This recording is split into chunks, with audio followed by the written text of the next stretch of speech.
Hey, what's going on YouTube? Texas Triple Tapper here. Wanted to show you guys a quick little video on just little modifications that you can do to kind of enhance the look or the performance, or you know, just kind of how the weapon feels. And of course, you know, this is completely subjective. This is not you know, the end all be all to weapon modification.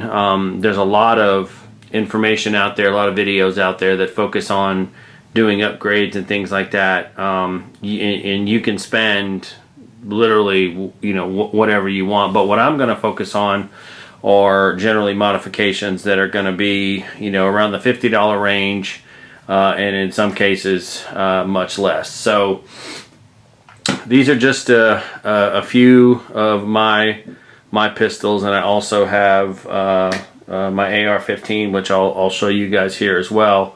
So want to get started. We'll start with this one here. This is my Taurus 9mm. I'll go ahead and clear it. Make sure nothing's in the chamber. Good to go. So one of the things that I did was just to change out the grip on this. The grip was getting old and kind of worn. If you see the review in another video, you'll know that I had this pistol stolen from me and it was returned. The police actually recovered it after about 8 or 9 years, which I thought was pretty cool. The gun was in remarkable shape except for the grips. And I believe I got these grips from Amazon for like, I don't know, 40, definitely no more than 50 bucks. They're kind of got that, you know, pearl handle kind of look, and then I actually really like it. I think it looks pretty sweet, and it also too, it's a little bit fatter, which works well for me because I have pretty big hands. So that is definitely one modification that you can do. Okay, so let's take a look at this is a Glock 45. We'll check this bad boy.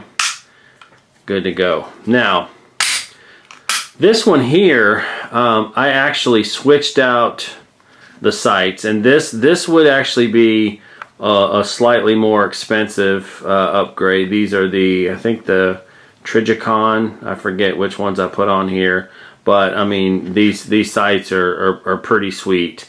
So, you know, for 60-70 bucks, you know, let's see if we can get a better. These are actually really good sights, and it makes a very nice sight picture. So that is one thing you could do. Also, what you can do too is get yourself like an extended magazine. You know, this is I believe it holds 13. You can even get them longer. Like I think I've got one that's like holds like 26. I mean, it's crazy, but it's something that you can do. You know, have a little bit of fun with the pistol. Now, of course, there are some limitations to these magazine capacities in you know, depending upon the state that you live in, but that is definitely an option. So here we have, this is a SIG 1911 fastback. I'll go ahead and clear that. Nothing there. This one actually has night sights on it, so the sights are pretty good. But what I did was I changed out the grips here, and I really like it. It just fits really well in my hand. And again, these were like, you know, 40 bucks, so nothing too crazy. I also, as you can see here, this is a Wilson Combat Mag. So this is something else that you could do. You know, get yourself a different kind of mag, and you know, make your pistol run a little bit better. This is my SIG P320. Same here. I have an extended magazine. You'll see it because this is the compact version, I actually have it also in full size, so you can change out the grip frame as well. But you might need the conversion kit, and that can run you about $300. I have several of the conversion kits, but you know, we're trying to keep this as cost effective as possible. But I mean, it still fits. It doesn't really get in the way of my hand. This one holds 21. This is chambered in 9mm, so we're clear.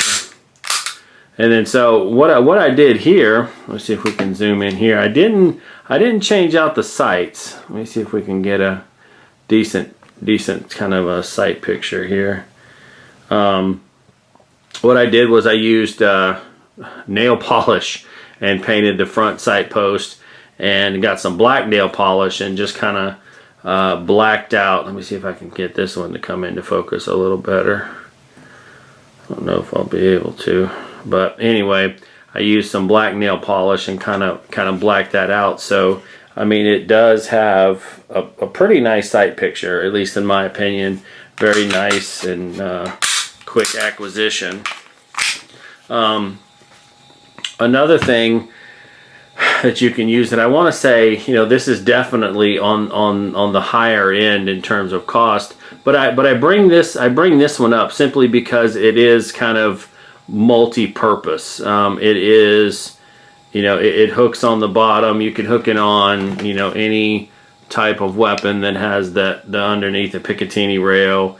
It screws on right here, and then you can use your fingers to operate it. And so basically, you know, it's a laser. If you switch this, it's also a light, and you could even do it to where it's got the laser light also. So the laser kind of gets up. There it is, and there you can see it both. So I like this one simply because it has a couple of different functions, and so I think it, you know, definitely worth looking at. But I want to say this is, I don't know, it was little over $100. So, you know, you know, you got to be, it's got to be right for you. And, you know, granted, it doesn't keep exactly in line with what we're talking about here. Some of these, you know, very cost-effective upgrades, but it is something, like I said, that has a dual purpose. So something to keep in mind if that's something you were wanting to do. You could even spend a whole hell of a lot more on laser sights. Trust me. Okay, so last but not least, this is something that I did. I actually started off making a damn video on it, but it kind of screwed up. I had an old camera that kind of shit the bed on me, and I wasn't able to film all of it. I was filming how I was painting this thing. I painted this myself. This is an AR-15. See if we can't bring the camera up a little better here. Sorry about this, guys. My office is a mess, let me tell you. So this is, like I said, the AR-15 painted in the camo. It wasn't really difficult to do. Even the magazines I had kind of painted. We'll turn it over. Whoops! Don't hit the camera, dumbass. We'll turn it over there, and you can see, you know, it's got pretty good detail. If you close the cover, you know, you see the camo there. It's got the camo on the red dot there, and I mean it functions flawlessly. Also has, if I flip this little switch back here, get it in the bump fire mode, so this thing will fire pretty much full auto. I did not paint the threads for the thread barrel for the suppressor, but yeah, all in all, looked pretty sweet. So, you know, just little things like that. You know, I mean, if I was going to pay to have this thing Cerakoted, it would have cost me, you know, easily I mean, I think a pistol's like a couple $100. So this might have cost me, hell, $300, $400, $500. Who knows? But I did it in less than an hour, even with the drying time. I just did it in my garage. But anyway, hope you guys find this video useful. You know, just wanted to kind of show you some little tips and tricks you can do with your firearms to, you know, kind of get a little bit more enjoyment out of them. If there's any questions, comments that you may have, please feel free to leave them. Until next time, Texas Triple Tapper, out.